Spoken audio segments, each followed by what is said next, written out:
Hello, welcome to the channel. A question that is often asked is, how long does it take the average 60-year-old man to cycle 60 kilometers? And the answer to that, of course, is that the average 60-year-old man doesn't cycle 60 kilometers. And that's not because there aren't people out there who are going that distance at a much greater age than 60 and going even further. But the truth is, most people of 60 years or older are just not out there.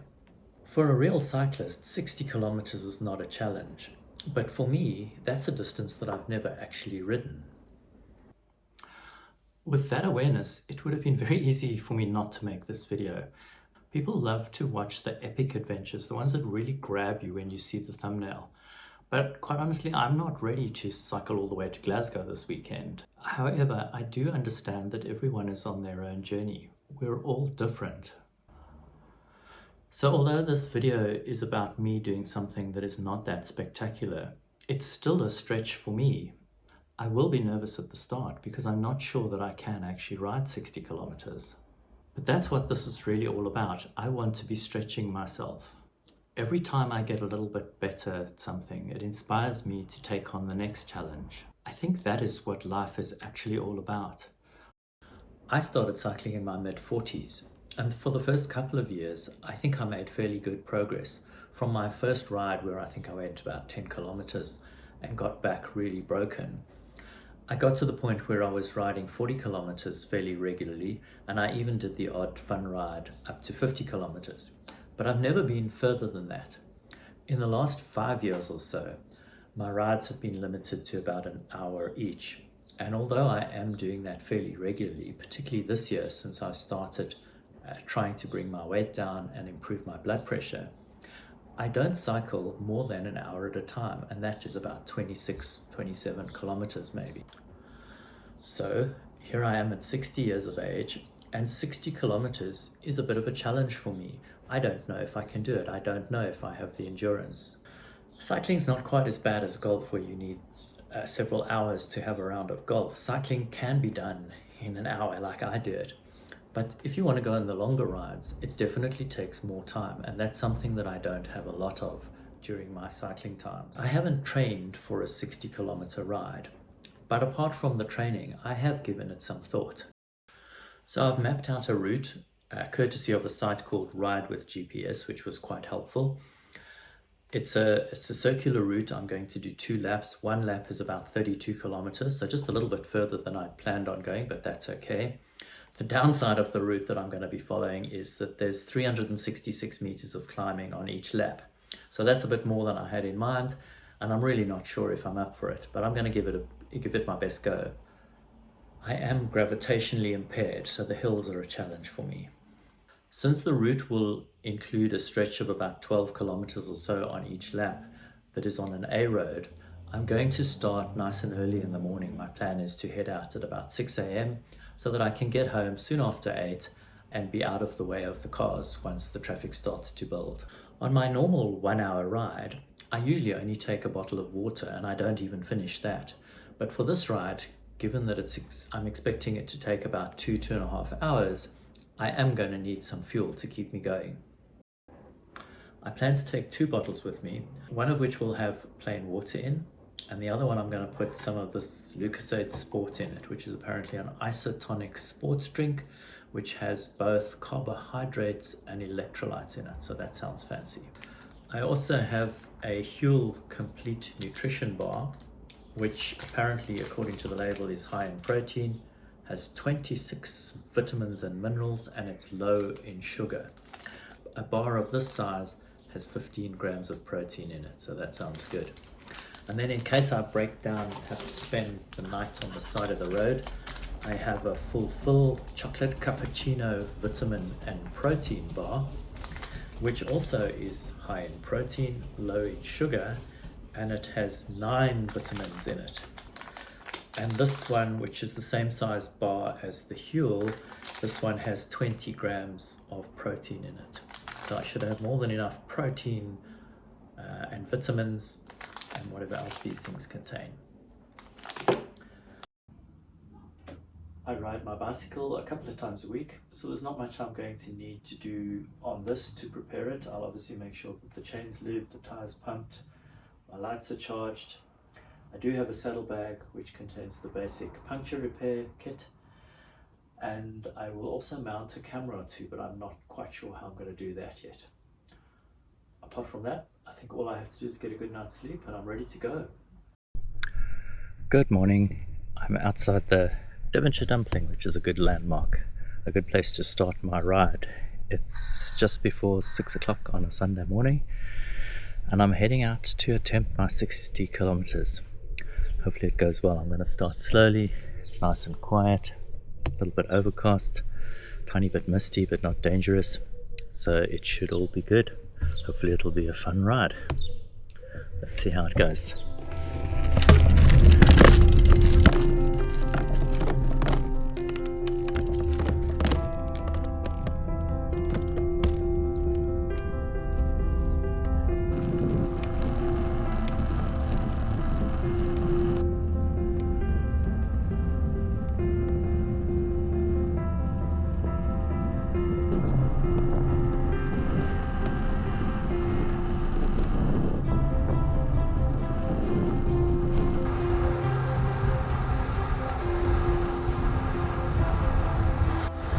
This is nice and downhill. It's a gentle start. It feels quite fresh this morning.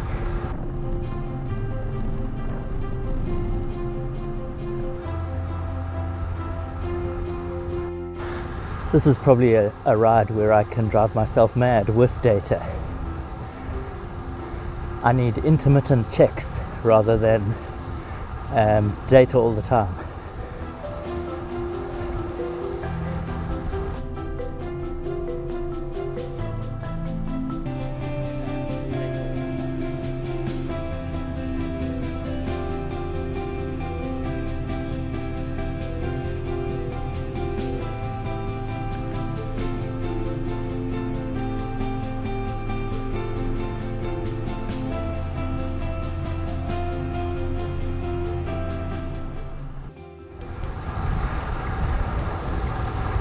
I didn't do any stretching before I left home, apart from my ankles, strangely enough.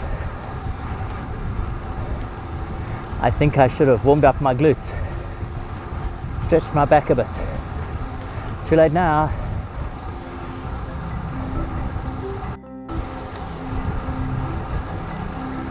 This is probably the easiest start I've ever had to a ride. Although I have been down here before, even on my bicycle. I think I've been paying more attention today. I've seen more things. The Lapford station. I went past the Lapford Spa and it was closed. I've never seen that before. Feels quite dark here under the trees. I'm glad I've got my lights on. Running at a gentle heart rate of 124 at the moment, which is kind of good. But to be expected on this gentle downhill. The longer I can keep at this level, the better. Coming up to Eggersford Station. That's the end of my first stint on the A road. So 11 kilometers in. Probably the easiest 11 kilometers I've ever had. Crossing the railway line now. I will stop here just to adjust my camera and have a quick drink of water. I think I need to start with the liquids nice and early, although I'm not thirsty. Although we haven't had rain for many weeks, I can still hear the water flowing, which is really cool. Ride resumed. Okay, we've crossed over the railway line at Eggersford. Now we're going to start the first of the hard uphill sections. So my heart rate, which has been running it in the 120s, will now climb a little bit. I will have to warm the legs. It says that Wingti is 4 miles away, so that's my next goal. Winkley. I'm at 11 kilometers now. Now the puffing and panting starts. But I'm going to take it easy up here. The grade has already gone up to 8%. So I'll stop talking now.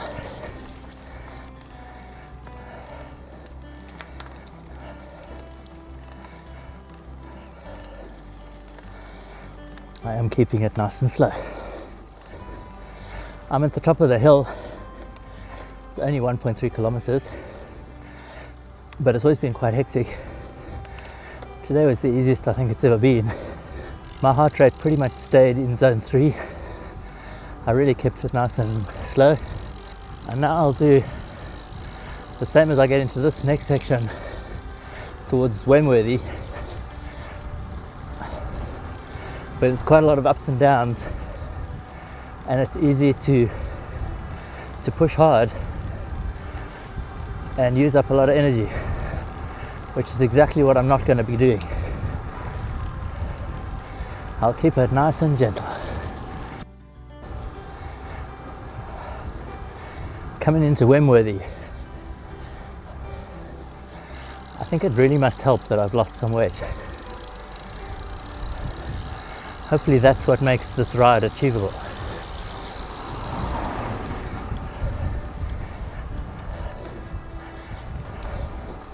Or let's rather say, hopefully this ride is achievable. I'm sure my better weight will help. Okay, that was Wemworthy. I didn't go through the middle, but the middle doesn't look much different to the outskirts. Get back on the big ring.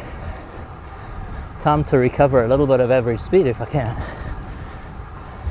There I go again. Okay, this will be the highest point on my ride.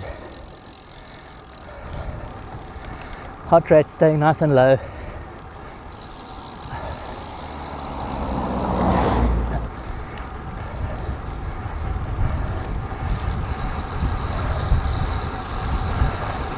Managing speed. Whoa. I don't want to lose any pieces.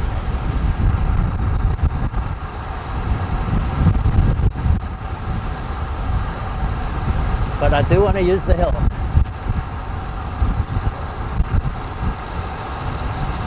They gave me a fright.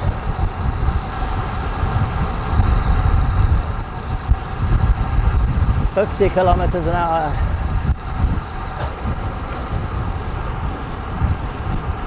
And there we are, that's the bottom of the hill. Now it's the uphill stretch to Winkley. So I'm officially 1/4 of the way through. I seem to have lots of rattles. I need to check things when I get to the top.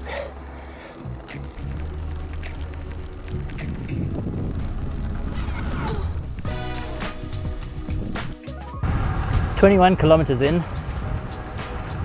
I'm now back on familiar roads. So far it's been really good. I'm not uncomfortable, and my heart rate's nice and low. I'm in the zone 3 in the green. I stopped and had a few sips of Lucasade when I got to Winkley, so that's some sugar into the system. I've been cycling for about 55 minutes, I guess. Not going fast, but a nice measured pace. Passed some motorbikes just now. They were going the other way. They were clearly having fun, which I guess is illegal. Good for them. There we go, 1 hour of cycling. 25 kilometers exactly. So that's kind of a reasonable average for me. We're coming up to the little chapel at the bottom of the hill, 5 kilometers from my house. Time to get onto some lower gears.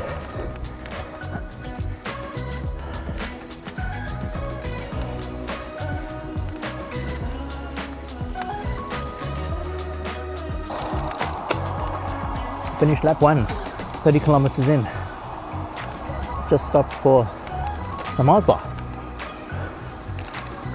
just about fell over when I got off my bike. My hips weren't working too well, I don't think. That sounds like a really old person complaint. I think that's just what happens when you have a single motion for over an hour and then you ask your limbs to do something else. So I'm not too worried. Do I have another 30 kilometers in me? At this point I'd say yes. So I'm keeping going with a smile on my face. And there's Eggersford station signs.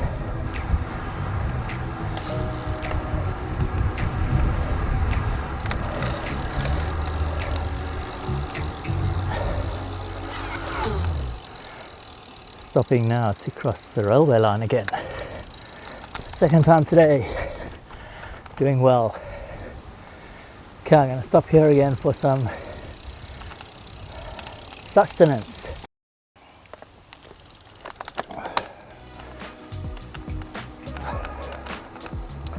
On my way again. 41 kilometers in.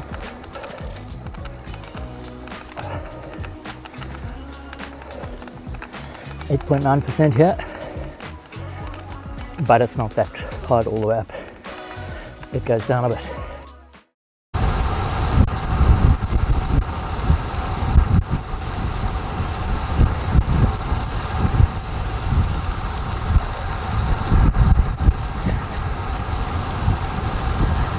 Cheers.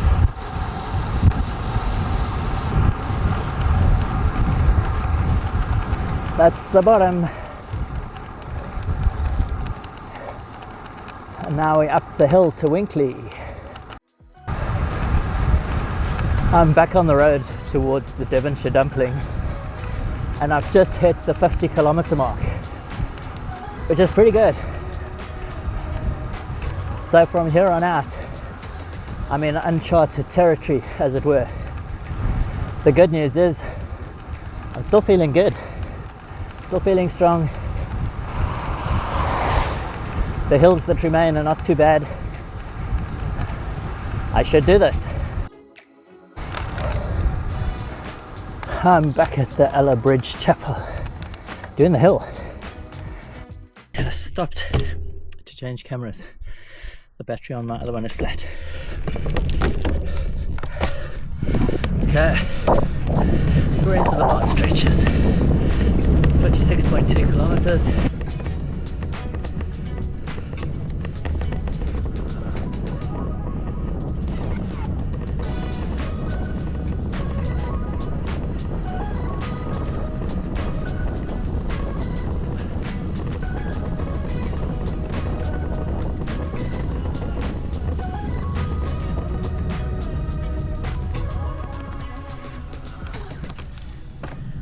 That's me. And that was it. I arrived back at Morchard Road, cycled the last couple of 100 yards to the Devonshire Dumpling, and that was my epic journey finished. And that was it. I completed the 60 kilometers.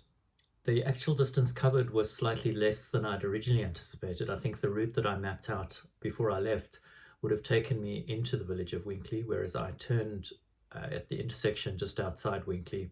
So the total distance that was actually covered was 60.5 kilometers with 566 meters of climbing, and the total moving time was 2 hours and 23. Probably, well, definitely the longest I've ever ridden for. And I was really happy with that. I was very, very pleased with the outcome. I enjoyed the Lucozade along the way.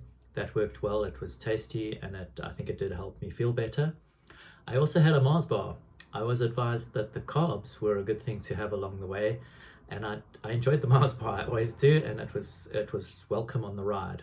I also ate the Huel protein bar, but I didn't enjoy that at all. I saw that it was vegan and it tasted like a plant. What did I learn from this? Well, firstly, I learned that I can actually cycle 60 kilometers. I might be old, but there can still be firsts. I was quite worried prior to the ride. I wasn't sure if I was up for it, but it was actually easier and more enjoyable than I expected, so I was very pleased with that. Perhaps that's less important than the life learning that goes with an achievement like this. I learned that with a little bit of planning and preparation, I can still accomplish things that I put my mind to, and I suspect that's true for all of us. As we get older, we have to accept that there are areas in our world that we've peaked. For instance, our careers may no longer be always on an upward trajectory. They might be flattening out or even in a decline.